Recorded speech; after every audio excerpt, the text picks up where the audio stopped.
Hi guys, wow, here we are, Joey here with Sam. We're talking about Chaosmos.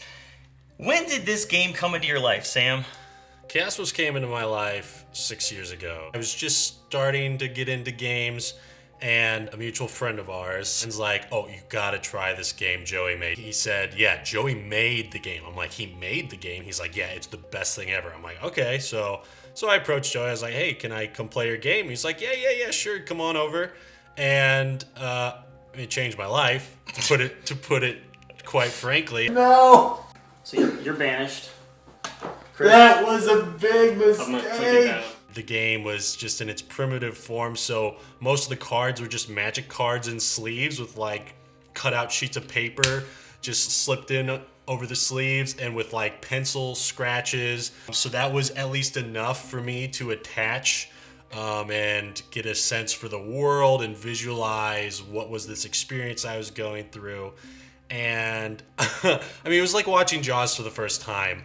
It was like a roller coaster of emotion. Like, I felt excited, I felt terrified, I felt thrilled. My palms were sweating, my foot was tapping, my heart was pumping. I'm just like, oh my gosh. And then I knew I was playing against the creators of the game, and then I won my first game, and I was just like, oh my gosh, like, what do you need from me? How can I help? Yeah, so Sam became essentially our master of demos, and he came with us to multiple conventions. I'm so passionate about it because it's brought me such joy, and all my friends I introduced the game to now, I unapologetically tell them this is the best board game ever, and they're like, oh, do you really want to hype it up like that, like boost our expectations? I'm like, I don't care, because I'm so convinced, and literally they're like, yeah, you're right, this is the best board game ever. That's awesome. And you've played a lot of board games since then, too. I played a lot of board games, yeah. and for me, what's my favorite about Chaos, I'm a very emotional board game player. There's tons of room for strategy, and man, you could really set things up in Chaosmos to like as a system to win. But a lot of it for me is I'm just like, in this moment I feel this way, and because it's so much player versus player interaction as opposed to you trying to build up this optimal like system for generating points, it's more like poker. Like, I'm trying to read you, you're trying to bluff, you're trying to fool me, and do I buy it or do I just go off my gut instinct? Yeah, I remember at some point somebody told me about an old video game called Spy vs. Spy, which I still haven't played, but it sounds awesome. And it's just this idea of, you're gathering things and putting up traps and trying to mess the other person up. And it's not so much about resource management and more about, I know that you know that I know that you put a trap there. And you're like, yeah, but because I know that you know that I know that you know that, maybe I didn't do that. And, which one of these glasses has the poison in it, and that kind of rock, paper, scissors, but like magnified to the nth degree aspect to it. I remember there was one game, the same guy, Ben, he was the last turn, he thought it was all over, but he opened up Pendra, and it was basically like this. He's like, okay, I guess, but the game is over because obviously one of you has it. It was like, ah! It was that level of like, it was. I made him make that noise, and I just remember the look on his face because I had left the ovoid there and I had a plan to win, and I actually don't even remember if I won or not. But just that moment of shock that in a game which ostensibly is about gathering powers and getting better and managing your hand, ultimately it comes down to I left the ovoid completely unprotected on a planet that he was on, and he was ready to just walk away without even looking.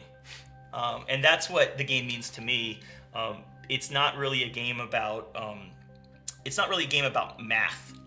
I've never really liked math. Yeah. It's more a game about psychology, and you don't have to overthink it. Sometimes, like you said, in that moment, you just on a whim, you're like, I've got my whole plan, it's all worked out, and then all of a sudden, why is Matt going back to Dismerk? It doesn't.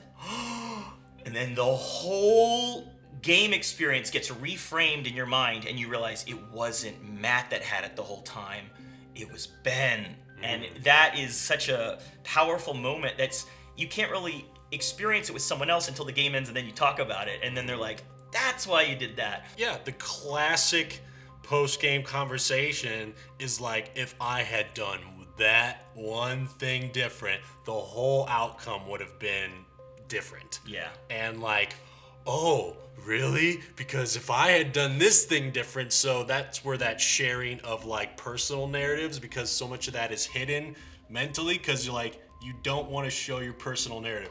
I don't want to reveal through my eyes how excited I am that I just picked up XYZ item, a trap, the ovoid, the cipher, whatever. And then after the game, now is the time that you can share that internal narrative you had the whole time. And now I can hear what you were thinking. Yeah, and you can even if you lose, because it's such a fun psychological game.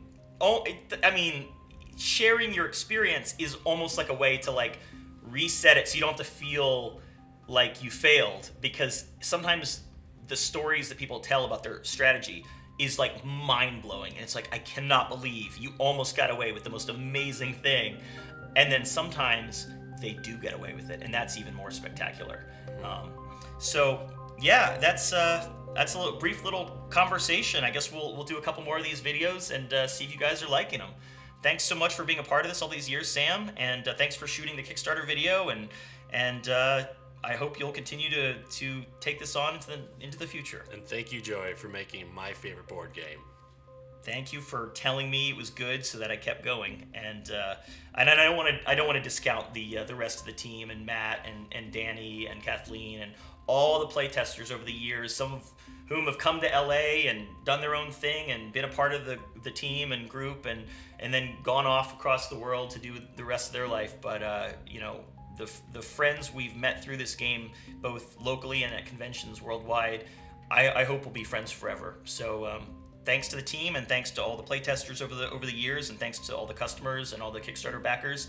And we'll see what happens into the future. Go now, find the ovoid. The fate of the universe is in your hands.